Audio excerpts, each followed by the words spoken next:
that time of year again. It is basketball season, the best time of the year, and FAU is officially a basketball season. 3 straight years, 3 postseason tournaments. 2 of those years were the NCAA tournament last year, obviously, an NIT appearance in year 1 under a new head coach. We are a basketball school, and we are ready to make it 4 straight postseason tournaments. And is FAU going to make the NCAA tournament again? Is it going to be 3 out of 4 years? Well, Sebastian and I are going to be talking about that today here on the Night Owls season preview for FAU basketball. Welcome in, everybody, to the show. Sebastian, this is your first time on the Night Owls. You're going to be doing basketball for us. Introduce yourself. Who are you? Why are you interested in sports media? Are you currently at FAU? What? Give us a little bit of a rundown about yourself. I'm Sebastian Fernandez. I'm 20 years old. I've always loved sports, and I've always wanted to talk about sports and play sports. And this is why I'm doing this. Just to get some experience and make a name for myself in the sports industry, because this is one of the best industries of all time. So much history, so much knowledge, so much that I want to learn. And FAU can, provide that for me. I'm currently at MDC, studying journalism and communications. About to get my AA degree next year and go to FAU. Let's see. But yeah, I'm excited to be here. Thank you, JJ, for letting me on the podcast. And let's talk some FAU basketball, which I'm super, super excited for. Let's go. Yeah, we are also super excited for. You mentioned it's one of the best industries with so much history. Who are some of the broadcasters you look up to right now? Because you mentioned it's something you want to do for a living. Oh yeah, of course. I love Stephen A. Smith. He's one of my favorite, media personalities. From ESPN. He's probably like some people would say from my high school, the Dominican Stephen A. Smith, because I'm Dominican and I love to like debate and argue about sports. So he's like definitely probably my biggest idol when it comes to sports media. I like Mike Breen, one of the most iconic NBA broadcasters of all time with the bang. You know what I mean? Definitely some of the Marlins broadcasters, Paul Severino. He did it last year or last season for the Marlins. You know, uh, that's probably one of my favorites as well. So yeah, um, those are some of the people I really like and really enjoy for broadcasting. Yeah, 100%, Sebastian. And, I know what you're sitting there saying. JJ, why are we talking about former broadcasters? Let's talk about FAU. Let's get into the main topic today. Me and Sebastian are about to do that. So thank you for your patience. Just wanted to get that out of the way. Wanted to give Sebastian a little icebreaker. Maybe now you guys know him a little more. You got to know him more. So now let's get into the basketball roster. FAU had a plethora of players leave from last year's offseason. Who do you think was the biggest loss, Sebastian, from last year's team who entered the portal or graduated? Is there one guy who stands out in specific who you're like, oh, I wish I had him back? Yes, JJ, it's a good question. There's definitely a lot of players they can call, especially from that Final Four run. But if you're talking about last season, definitely probably Trey Carroll.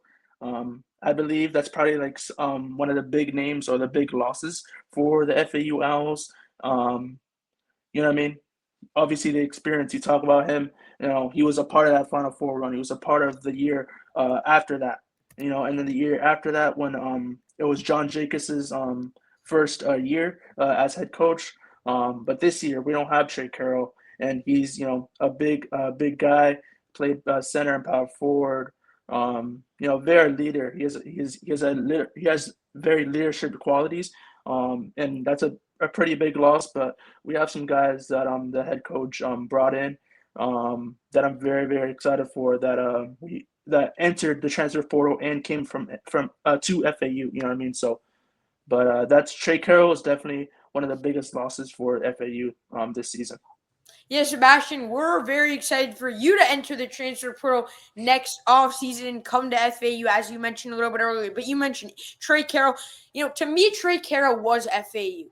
He was the guy who stayed here despite the coaching change with Dusty May leaving. He decided to stay. He decided to be loyal. And he had a good season last year as a leader. He meant so much to this program. He was always the guy hyping up the crowd. He was a great perimeter shooter and a big guy who would pull up from beyond the arc. He excelled in the pick and roll, and he was a very solid guy overall. He played that small forward, maybe could play that power forward role when FAU played a little bit smaller. But yeah, as you mentioned, Sebastian, it is a big loss. I'm going to go with Caleb Glenn, the former Louisville player who was a 4-star. That's also a big loss. We lost him to Michigan State. And Trey Carroll, we lost to Xavier. Before we get into the roster this year, Sebastian, right now, college basketball is a game about money. And it's hard to blame the kids because if they're making less money at FAU, they have a good year like Trey Carroll, then they can transfer to a bigger program like Xavier or Michigan State, like Caleb Glenn. Right. How do you build a program at FAU where every single year you're going to have 10, 9 players enter the portal? This year was 10, the year before was 11. How do you feel you have to build a program if you're John Jacobs? Honestly, that's a very good question. I mean, for John Jacobs, you have to build the locker room. You know what I mean? The locker room is something that is super important, especially throughout all of sports. You have to make sure the guys trust you as your head coach. You know what I mean? So that's probably one of the biggest things. And also, it's not really because FAU had a bad season. You know what I mean? They had a above 500 season, and then the year before that, second round loss in the NCAA tournament. Not really the best season for First round loss. FAU. First round loss, yeah, first round loss. But the first year under John Jacobs, he's getting a feel for his team because this is his first time, building a team for himself and his standards for the team. So, build the locker room, make sure the guys trust you, and let's see where they go from there because I'm super excited for this team. Lots of new and fresh faces because I feel like we're starting this from scratch. We're starting the season off from scratch, and I don't know if we have that much expectations going into the season. I feel like we're going to be a good team, a very sneaky team, but let's just see how it goes. Definitely what you said about Trey Carroll and then Glenn leaving, not because FAU has a bad team, it's because they're not making that much money at FAU. And obviously the bigger programs have more money, like Michigan State and Xavier and teams like that. So not necessarily because FAU is a bad team, but yeah. Yeah, 100%. That's the modern word of college football right now, Sebastian. It's what happens. Players Yeah. want to find whoever gives them the most opportunities. You can't really blame them, but I agree with you with the fact that you have to build a locker room. You have to build trust within these players. You have to make sure you have those connections with them so that they want to be here, they want to stay. But I mean, who doesn't want to live in Boca Raton? Who'd rather live in Xavier, Ohio, than Boca Raton, Florida? Exactly. I don't know. So you do have the benefit of location, of the setting that you're in Boca Raton. But it's going to be very interesting this season. Sebastian, you mentioned it's year 2 under Coach Jacobs, and he's kind of starting from scratch. But usually we see the biggest jump from year 1 to year 2. So this is kind of a 2-part question for you. 1, how would you evaluate last year? Was it a disappointment? Was it meeting expectations? Was it exceeding expectations? Because we did make the NIT in year 1 under head coach. Yep. And for those who don't know what the NIT is the best teams who don't make March Madness. So it's the National Invitational Tournament. And then my second part question is, what do you think is going to be the biggest difference in Coach Jacobs' system and the staff system from year 1 now going into year 2? Okay, that's a very long question. Okay, so the first part of your question, I feel like it wasn't really a failure. I feel like it's you know, building a foundation for the team, like adding more players, the players leaving. You know what I mean? So I feel like that's kind of meeting expectations because we were expecting FAU to be not that great going into his first season because obviously we lost guys like John L. Davis. You already know John L. Davis, the GOAT. Vlad Golding, he got drafted to the Miami Heat, by the way, and the Miami Heat also won against the Knicks, which I'm super happy about. Nick Boyd, he's definitely my favorite player. And then Elijah Martin, he won a national championship at Florida Gators. Obviously, those guys left, but the guys coming in, you know what I mean? Guys coming in for the team. But you're building that. You're building a foundation about that, and it's not really a failure of a season. I don't really view it as a failure. Obviously, you didn't make the tournament, NCAA tournament. But it wasn't really a bad season. 18-16 record overall. Great development from the redshirt freshman guys. A lot of redshirt players on the team. Lots of transfers coming in. From other programs. So I don't think it's a failure of a season. I feel like it's a met expectation because you don't really have expectations going into his first season. But it was still a good team. You know what I mean? It was still a good team, and I'm expecting a much bigger jump and a much bigger evaluation, much bigger, what what's the word? What's the word? Um, a much bigger jump, a much bigger, stuff like that. Improvement. Improvement. Yeah, thank you, JJ. A much bigger improvement. I think this team can definitely, especially with the schedule they have, it's a pretty easy schedule. Some would say it was an easy schedule to jump the season because I can definitely see this team potentially making an AP top 25. Maybe. I don't know. Is that too much to ask? I don't know. Yeah, and we'll get into the roster for sure. And I like how you mentioned, the team 2 years ago. Man, can we clap it up for Elijah Martin, Vlad Golden, and John L. Davis? They're all drafted. They're all on the NBA teams. And this is the first basketball pod since those three have now been on NBA teams. Sebastian, quick quiz for you right here. And we're just going to wrap this in the middle of the show. Do you know Yeah. where the three players went? John L. Davis, Elijah Martin, and Vlad Golden. Damn. Okay. That's very tough because obviously I know Vlad Golden went to the Heat. Obviously, I'm a Heat fan. But Elijah Martin, that's kind of tough. Did he really go drafted? He I got don't know. drafted pick number 39, Sebastian, man. 39? I thought he was staying for one more year. No, he got drafted pick number 39, Sebastian. Okay. 39. Oh That man. would be pick 7 of the second round. Pick 7 in the second round. Let me put my brain hat on. Can I get a hint or no? Yeah, you can get a hint. Kawhi Leonard was on this team and was excellent on this team. So that narrows it down to a couple teams. Excellent on this team. Excellent. They were Prime. talking to excellent. Was it a Prime. championship? We're Prime? talking championship. We're talking championship. So it's the Toronto Raptors, right? That is correct. What about Toronto. John L. Davis in state, Florida, In-state. So you got drafted to an in-state team, right? of Florida? Was it the Magic? That is correct, Sebastian.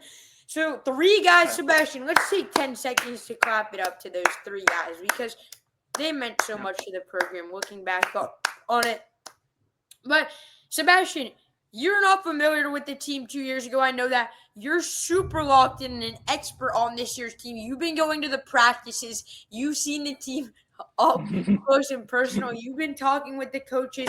You've been doing all of that this year, and you are an expert on this year's team. So just what are your overall impressions of some of the new guys? Take us guy by guy. Who do you like that we brought in? Give us a monologue on the roster. Take as long as you need. Damn, monologue? That's crazy. Well, obviously I'm not really an expert. You're more of an expert than me, you know what I mean? But I can definitely go get guy by guy. Definitely, let's see. Definitely the first person on my list is Canal Carlisle. He was a guard transfer. I believe he was a current transfer, if I'm not mistaken. He played for Indiana and Stanford, so I think he can be with significant experience because Stanford and Indiana are top tier programs for basketball, especially for Indiana. Um, Yeah, Sebastian, and if you won't mind me piggybacking off if you won't mind me piggybacking off Cannon Carlisle, he was mm, supposed to be a one and done. He was supposed to be going to Stanford, going to the draft mhm, right after, being that yeah, guy who's a first round pick, top 10 pick. And Coach Jake has highly recruited him at Baylor. He couldn't get him. He lost to him. Baylor. Okay. And then Carlisle had an opportunity to enter the portal because he didn't get the playing time he wanted at Indiana. Now he's out. But keep going on the roster. I'll just piggyback off each person, Sebastian. Yeah, yeah. Thank you. I appreciate it. Um, okay, so definitely the next player that I'm really impressed. I think he can be like I don't know about superstar, but I think he can be like a John L. Davis type of player. Um, it's I don't know if I'm pronouncing it right. I mean, I have trouble pronouncing players' names. I definitely need to work on it. It's called his name is Nicolo Moretti, I think. I think if you're I think it, I don't know. Oh, I'm sorry, JJ. But yeah, redshirt junior, 6'1", 180-pound guard, from Bologna, Italy. Um, yeah, his previous school, he went to Illinois, and I think he was a very high volume shooter type of player. Definitely one of the biggest players or biggest reasons why Illinois was pretty good this last season, or when he was with the team. But yeah, Moretta Yeah, and is to gonna piggyback off of you, Moretti was yeah. actually here last year, Sebastian. Yeah. When he was with Illinois, Yeah, not I'm he not yeah didn't get yeah too much playing time at Illinois, but last year he was excellent from the perimeter. He was a guy we could trust to spot up, catch, yeah. catch and shoot from the wing, from the corner. But yeah, keep going. Niccolo Moretti, you did a good job pronouncing him. Okay, okay. Oh yeah. um, my next player that I'm pretty high on. Obviously, he has experience with the team. Is Devin Vanderpool. Obviously, he didn't really have the best season last year for um FAU. Not really the best season. He shot 33.9%. Not really the not really a crucial part on the team, but a very vocal part of the team. Vanderpool had, and he obviously he's experienced. You know, he's been with the FAU team for years. So I'm really looking forward to how he can make an impact on this FAU Owls team this season. So that's one of the main guys I really like. Yeah, I like him a lot too, and I think that he's loyal. Coach Cheek mentioned the other day in practice, one of the guys did something wrong, and he goes, "We don't do that here." He's been at Yep, FAU since the Dusty Maydays. He knows this yep. culture. He knows this team. He's been teaching the team about this culture. So big guy for him. He's more of that spot up shooter. He's very lengthy, but he needs to put on a little bit of weight to compete by going to the hoop against these American Conference guys in the front court. But still, a very solid player. Yeah, exactly. One of the next guys I'm pretty excited about is Max Langenfeld.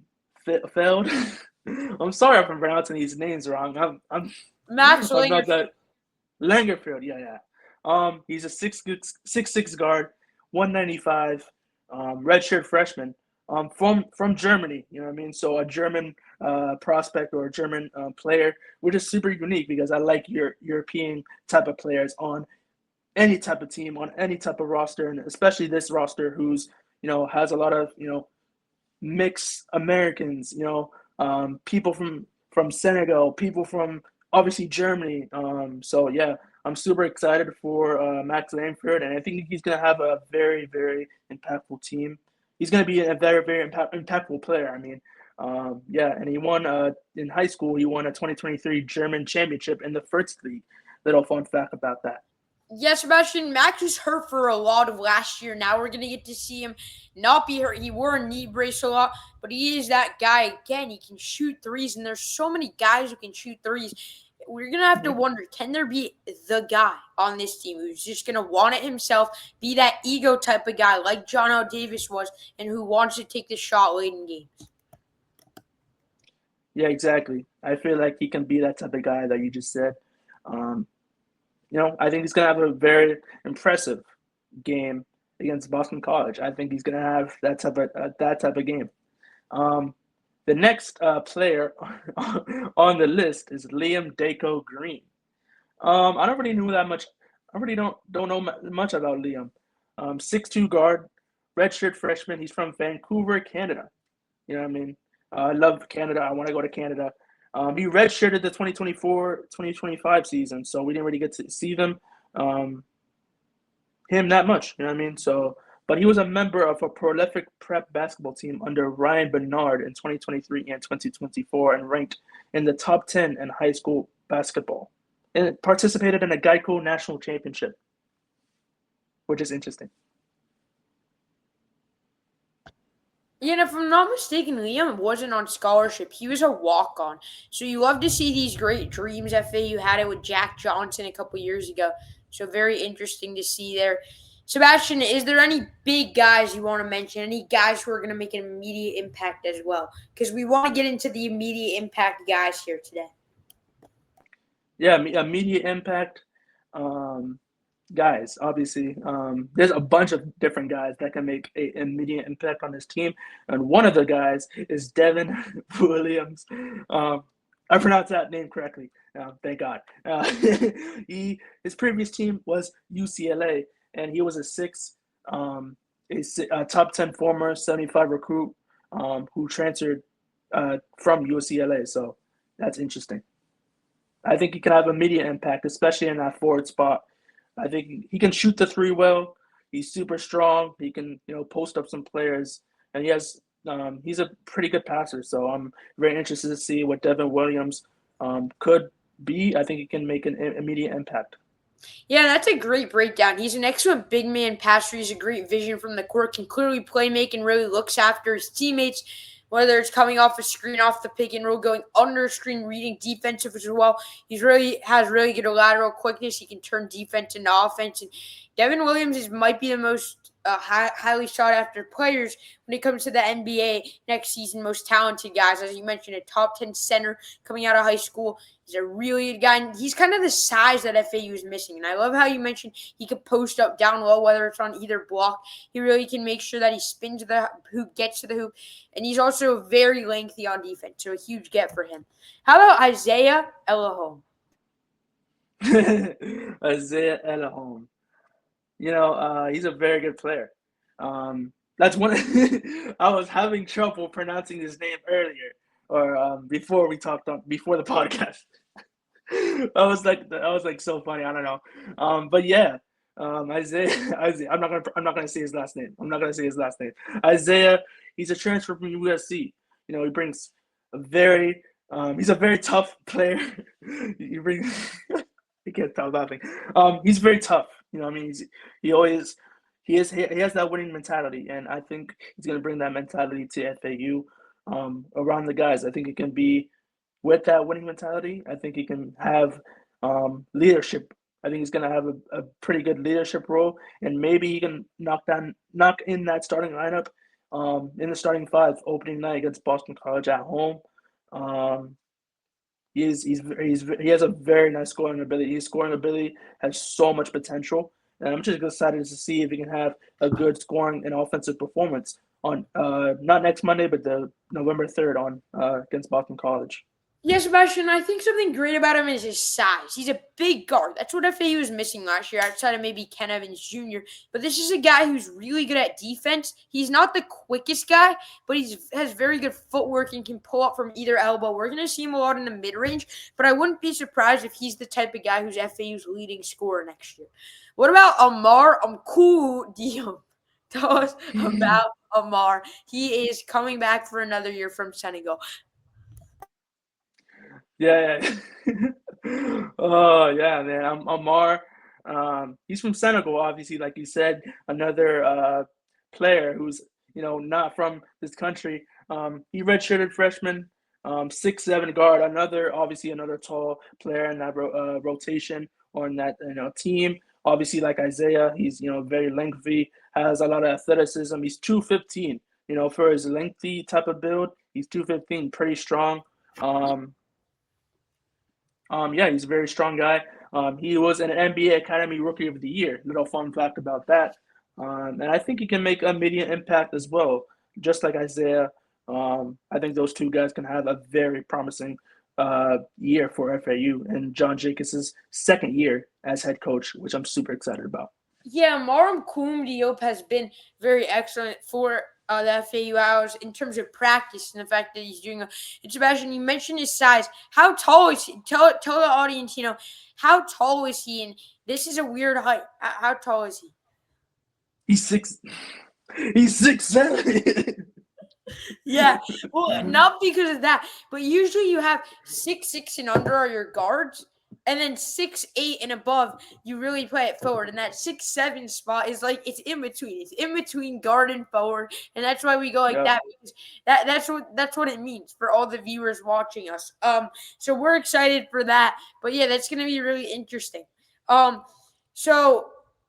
Have you decided who do you think the starting five is going to be, or do you want me to break that down? Honestly, I don't really know what can be the starting five. You can do so many different players and so many different rotations. You can go small ball. You can go tall. I think John Jacobs can definitely go tall, especially with the guard spots. But yeah, I think you can break it down the starting five because I'm not really sure. You can do it multiple ways. So yeah, let me hear it, JJ. Yeah, so I think you gotta put. It's tough. Who do I want to put at the one? Because you could put so many guys there, right? And you Yeah. said it, but I think you gotta put Cannon Carlisle at the one. This is a true point guard. He handles the ball well, controls the pace, straight in the pick and roll. You're gonna see him in ISO a lot. I want to put Cannon Carlisle at the one, have him take it up to the top of the key, be able to play make and get to the hoop. Then I want to put Isaiah at the two. I feel like Isaiah is in a spot where he's due for a breakout. This is a guy who's a top 50 high school recruit. And I'm so high on Isaiah. I said he could be the leading scorer for FAU. I think Isaiah Alahoma is going to be really good for FAU this year. Put him at the two. Put him on that right wing. Give him the ball when he wants to pull up. Let's have Isaiah be there. The three spot is where it starts to get really dicey. Because you could put so many guys at the three. And this is really tough. Yep. If I'm Coach Jacobs, and this is just based off what we saw last year, because we didn't see Max Langerfield, we didn't see Amaram Ku. If I'm Coach Jacobs, again, really tough. And I know this guy's a very undersized guy. And you could put Nico Moretti at the I want to make a switch. I want to put Isaiah at small forward because he could play that position.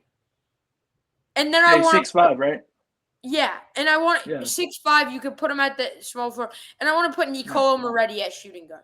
Because he could shoot the ball. He gave you, 6 points last year. He's only going to improve. He added 5 pounds of weight. I want to put Nico at the 2. I want to put Isaiah at the 3. I want to put Devin at the 5.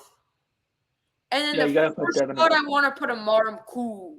Amaram Ku, Dio, is going to be a very – and the reason that – because he had a press conference on how he pronounces it. So just making sure we get it right. Amaram Ku Diop.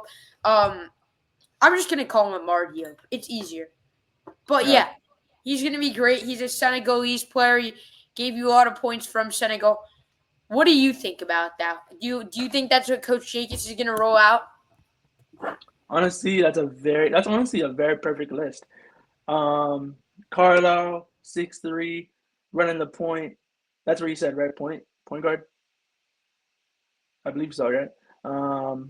Moretti at the 2. I think he can be a very spot-up shooter, especially from the corner 3. I think he can shoot that really well. And then Isaiah at the 3. 6'5", he can pick and roll. He can do it all basically. And then you said Amar at the 4, 6'7", 6'7" at the 4. I love that. I love that. And then Devin Williams, obviously, very experienced guy for FAU, 6'10", by the way. Honestly, he's a very good, solid starting five. I think you nailed it right on the coffin. So, that's a very good starting five for you, JJ. Thank you, Sebastian. I think that's what we're gonna roll out, but Yeah. we'll see. We'll see when time comes.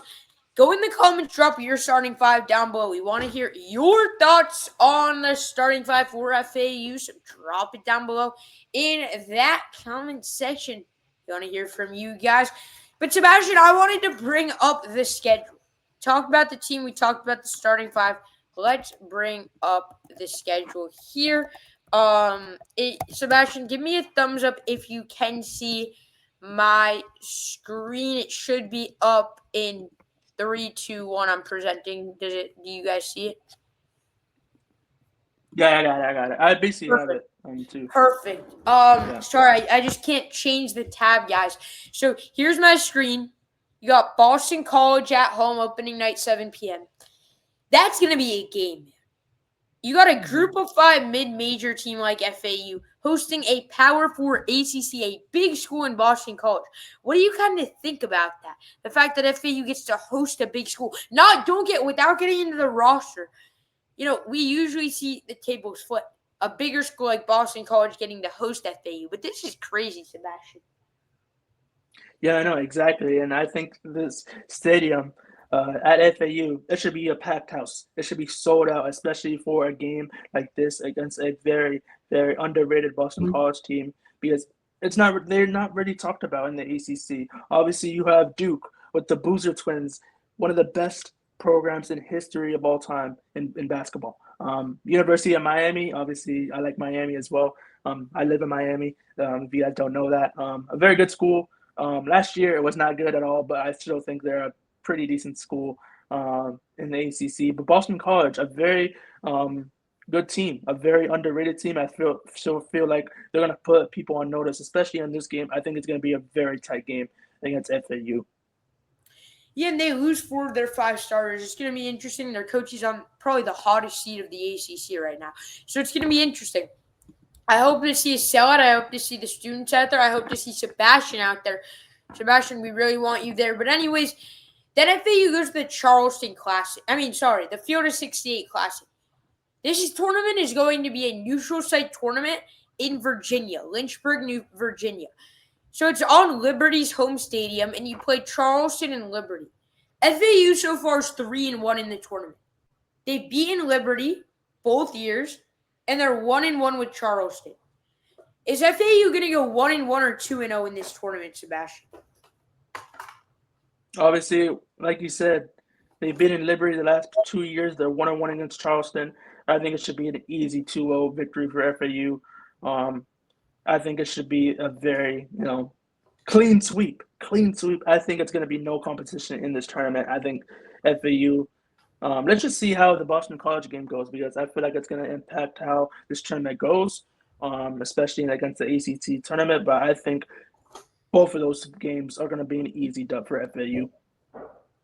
Yeah, and I want to tell a lot of people, there's a very slim chance FAU wins all 3 of these games. This is not the Dusty May FAU team. This is an FAU team that is very new. They haven't gelled, and it's going to take some time to gel. If FAU starts the season 0-3, don't tell you I didn't warn you, because it's a real possibility. It's also a very real possibility. I'd say we're either going 1-2 or 2-1 in these 2 games. I think, any one of these 3 games is a split up. If FAU goes 2-1 in these 3 games, we are very happy, Sebastian. Very happy. What do you think about it? Yeah, I agree, JJ. If you can, split or go 2-1, or the first 3 games going 2-1, split or something like that, or split in the tournament. I mean, go 1-1 in the tournament, and then maybe beat Boston College. I think you're very happy in where the season progresses throughout the season, because after that in November it's not really that difficult. December is not really that difficult. Obviously, you have the difficulty in the schedule in the conference play in January and February. But after those three games, it's not really you know that impressive.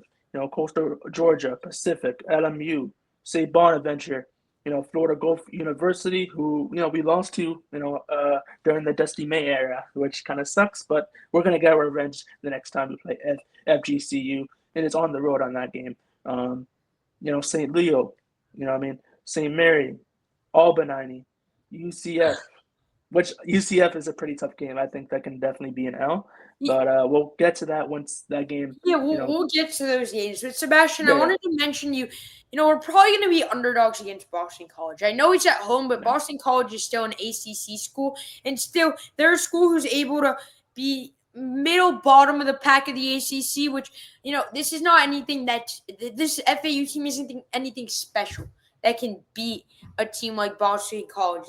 What I've seen, I think we can win, but I don't think we'll be favored. Charleston game. We also may be 1 or 2 point underdogs. Charleston was picked to win Really? their conference. Charleston is looking really good. Liberty, they're by far favorites to win their conference. They're receiving top 25 votes. We could easily be 0-3. That's what people will probably expect for us. But then your next 3 games, you should win by 10 plus. And that's to the point where through these 6 games, Sebastian, give us a record where you're feeling like, yes, if you're FAU fans, yes, we're this. Then give us a record where you're like, this is what we expected. And then give us a record through these 6 that's like, no, man, we should have been better. Give us your thoughts. So the next 6 games, Well, Boston through the College. first 6 games. All right, first 6 games, Boston College. I think it's gonna be. You want to predict if it's a win or a loss? I said we're probably going to be underdogs. Okay, then. I think we could start the season 0-3, but I'm not gonna say that. I'm gonna be obviously I'm kind of delusional. I have super high expectations for any team that I'm a fan of. But I'm gonna say we start off the season 0-1, then we win the next 3 games. We should Against beat Charleston. We should beat Pacific. We should beat Coastal Georgia. I think we're gonna lose to Liberty, but we're gonna beat Charleston. We're gonna beat Coastal Georgia, so that's 2-2. We're gonna beat Pacific 3-2, beat LMU 4-2, and then I think we might lose to St. Bonaventure, so 4-3. So that's through 7 games. I think if they 7 games. through 7 games, 4-3, we'd be happy with. I'd say 4-3 is probably what we are going to be. Yeah. I'm very confident with saying 5-2. I'm jumping for joy. 5-2, and this team's legit. 5-2, and this team is real, ladies and gentlemen. You then play FGCU on the road. You host St. Leo. You host Albany. And something so good about this schedule is we only have to leave the state of Florida once in all of November and December. Twice. In all of November and December, we only leave the state of Florida once. So that's great, too. Because last year we played 20 games on the road. So it's going to be a really interesting non-con. Throughout FGCU on, how do you think the schedule goes? Throughout FGCU, so before you want to talk about the UTSA? Go from FGCU to UCF. Those are the last conference games. UCF. Okay, so yeah, okay. FGCU, that's going to be a very tough game. Obviously, I said before St. Bonaventure 4-3 against FGCU. That's going to be a very tough game. I think that could be a sold-out game for FGCU, especially kind of a rivalry. I mean, can you say that's a rivalry between them? I don't know. No. I'm gonna say an overtime win. I'm gonna say an overtime win. I think it's gonna be just like it was during the Dusty May era. I think. Quickly give us St. Leo on. Quickly. St. Leo on. Okay. St. Leo on. So you have FGCU, a 5-3. Win or loss for St. Leo. Just win or loss. 5-3. 6-3 St. Leo. Okay. 7-3. 7-4. 7-5. So I think we lose to St. Mary's and the UCF on the road. Yeah, I'm going to give my quick predictions, and we're going to get more in depth in another episode. Sebastian is going to be on the Thursday show as well. So I'm going to say loss against Boston College, win against Charleston, loss against Liberty. We're 1-2. We beat Coastal Georgia. After Coastal Georgia, we get a huge win over Pacific, which Pacific is a good West Coast Conference team. We then beat LMU and we beat St. Bonaventure. 5-2 to start the season out. We beat SGCU 6-2. We beat St. Leo 7-2, beat Albany 8-2, lose to St. Mary's 8-3, beat UCF 9-3, ladies and gentlemen. I am the optimism, but look, I think that St. Bonaventure, I think the fact that you think we're going to lose to them at home, I think we should beat St. Bonaventure, Sebastian. I really think, do you want to change your pick on that? Because I don't think, well, we'll see. St. Bonaventure is usually a good program. We'll talk about this all another episode, ladies and gentlemen. We appreciate you tuning in here to the Night Hours, the number one FAU site. Leave your thoughts down below. I know that was a little bit all over the place, a little bit of a mess of a pod, but Sebastian did a great job for knowing what he knew. So, guys, thank you so much for watching, Sebastian. Thank you so much for tuning in. Any final thoughts to the fans of the FAU House? Yeah, honestly, I would like to change my pick. I think we beat St. Bonaventure's. But yeah, that's pretty much all I wanted to say. Thank you, JJ, for letting me on the podcast. Definitely want to talk about more FAU content with you, more FAU basketball with you, and more. Let's see if we can get some more FAU wins starting off November 3rd against Boston College. Potential maybe an AP top 25 program. But yeah, let's see if we can win the national championship now. But yeah, thank you, JJ, for letting me on the podcast. I called the Final Four in 2022. You never know what can happen. Anyways, guys, thank you so much for tuning in. Sebastian, absolute pleasure to be on FAU basketball this season. We'll make March Madness. Come back to this, bookmark this screen, record it. Do whatever you want to do with it. Then also, FAU basketball could easily start 0-3. So we don't know. Yeah. It's going to be one of those two. I don't see us being mid like last year. I think we're either going to exceed or under exceed. And when I say under exceed, I say 500. Guys, thank you so much for tuning into today's video. We really appreciate it. We'll see y'all in the next one. And as always, Sebastian, go out.